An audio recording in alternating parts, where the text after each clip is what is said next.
Welcome to Xerocraft. My name is Harvey and I'm going to demonstrate the routers today, introduce you to those. The router is perhaps the most versatile machine in the woodshop.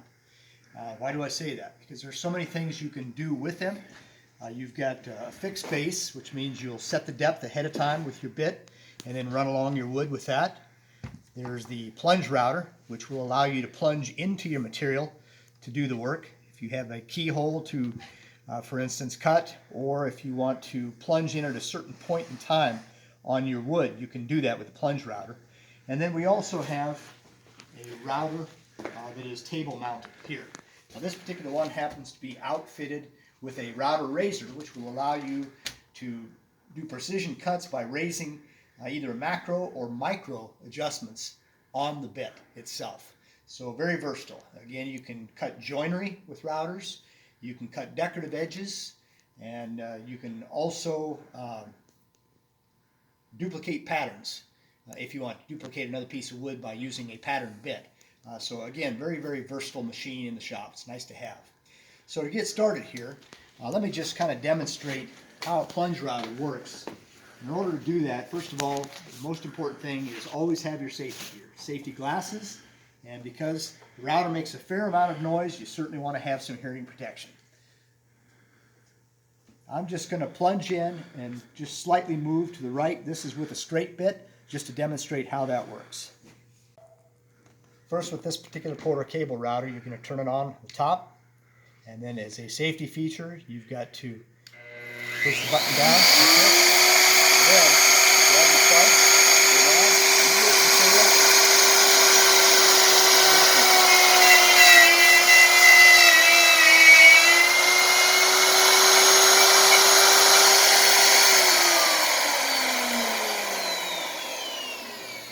as you can see, they actually cut a groove in that piece of wood. So typically you'd have it up against a hard surface. You might have this running along, so you'd make sure that your groove is straight, but it just gives you a demonstration of how a plunge router works. Now let's come over to the router table itself. The nice thing about the router table, again, is you've got a fence that you can use with it to give you added stability. But first of all, let me just show you how you change out a bit. Okay, this is a 1/4 inch collet in this case, so you're going to use 1/4 inch or shaft bits for it. You also typically can use 1/2 inch. Those are the two most typical sizes. You can get other sizes, but those are your most typical. Now to go ahead and put in your bit to chuck it up, you're going to make sure first of all that your collet opening here is clear. You're going to make sure that your collet itself is clean and the shaft of your bit is clean as well. You go ahead and slide your 1/4 inch shaft down into your collet. Put this in. Finger tight. Now one thing you always want to do when you're mounting a bit, don't bottom them out.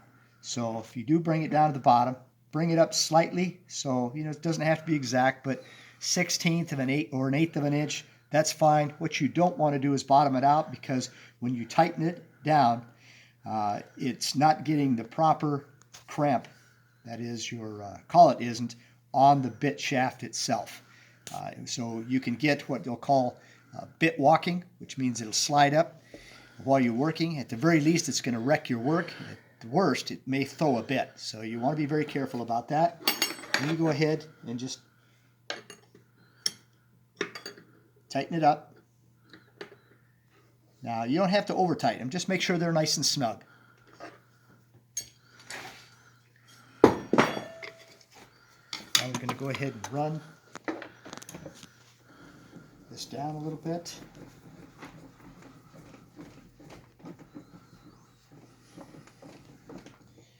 Going to put your insert in place.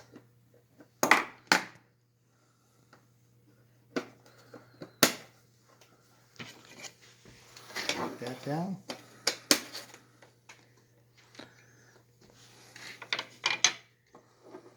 And we've got this up high enough, probably drop it down a little bit more. We want to put a bit of an edge on it and also have the radius so that you can see the decorative edge that will perform. Okay, so now you're going to go ahead and adjust your fence to where it just buries the bit. You want to bury the bearing on the other side of the fence. Go ahead and tighten up your fence. Put your tools away so you have it. Here's your piece of wood. Now, this also has a vacuum on it, which is nice. It keeps your sawdust away from your bit. So you're going to go ahead and turn on your...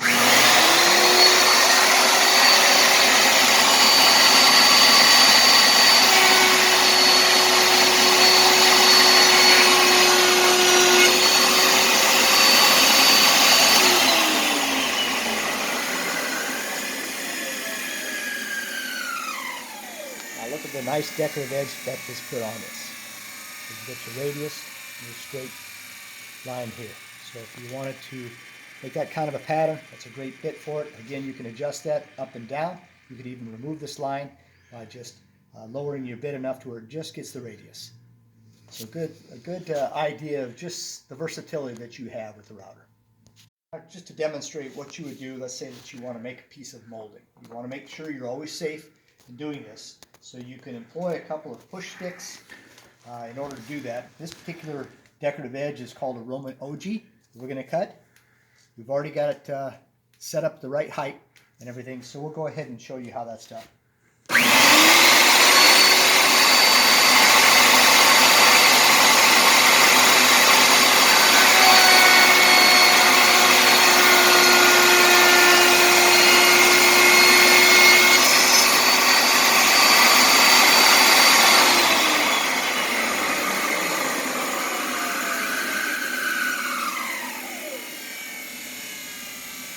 There's a nice edge that's put on that. So this would be a nice piece of molding if you wanted to have it around something. Now let's say that you wanted to go ahead and cut a piece of wood material that is not square, so you can't have a flat surface against the router fence itself. You use the starting pin itself. The reason you do this is it allows you to enter into the material in a safe way. Once you put that in, okay, you're able to rest your material against that as you slowly go into the bit itself. Now, one thing I want to point out, you're always running this way into the material, into the bit itself with your material. Okay, you wouldn't do it back here because the bit spins this way. That would be what they call a climb cut. You don't want to do that. Now, there are some exceptions to that, but as a hard and fast rule, for the most part, never do a climb cut. That will grab your material and launch it across the shop and hurt somebody else, or at least destroy your project itself. So again, always come in this direction itself into the bit. All right? Let me just demonstrate how we use that.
So you notice how that's cut that edge nicely all the way around in an irregular shape. Again, you've done it safely because you've employed the use of the starting pin as well. And in this particular case, it has a bearing on the bit as well. And always be sure and clean up behind yourself. It's one of the most important things to do. So again, what we're going to do is just in reverse. We're going to take this bit out.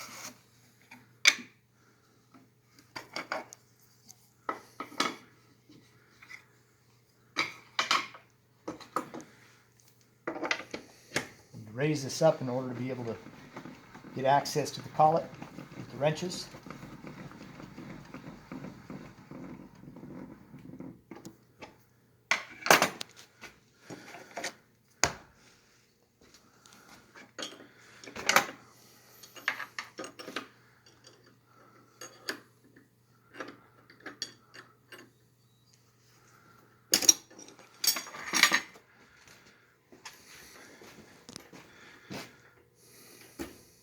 Get that out. Put your bits back. There we go, so that the next guy can find everything.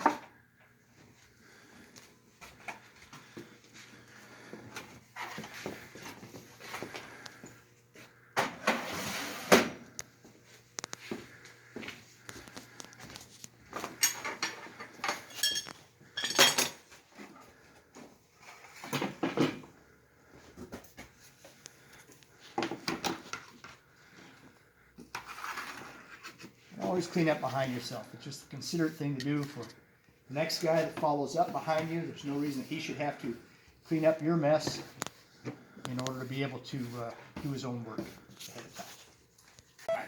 Well, thanks for your time and watching this video. And if you have any additional questions, you can contact either the woodshop managers, myself, or David Lesser. My name's Harvey Brown.